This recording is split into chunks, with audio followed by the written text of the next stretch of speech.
Two common things people do to destroy their slip and fall case.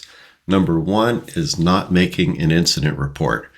If you slip and fall at a business, chances are these days there's going to be cameras somewhere that may very well record your fall. So you want to have that information for you.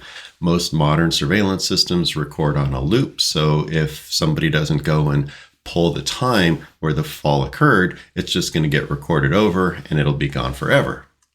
The other thing that an incident report can do for you is identify the witnesses in the area. So, if somebody is in a store, they see your slip and fall, they're probably going to be there for a moment and then they're going to go off shopping and get on with the rest of their day. So if you don't do a incident report for your slip and fall, the names and the contact info for these people may very well be lost forever as well.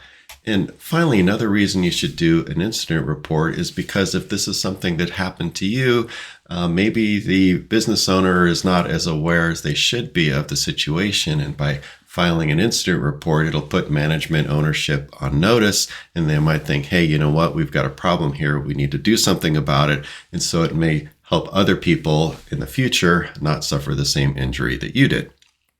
So the second really common thing people do that ruins their slip and fall case is not getting the appropriate medical treatment. Now, if someone's got a fall, most people will go, okay, I'm going to go to ER, urgent care, something like that, and they'll go get checked out, which is the correct thing to do. But oftentimes what happens is when you do get checked out, they're going to say, okay, you're released, but follow up with your primary care, or follow up with this, that, or the other doctor. And unfortunately for a lot of folks, doctors are very expensive. Not everyone's got insurance and not everyone's got a fat bank account.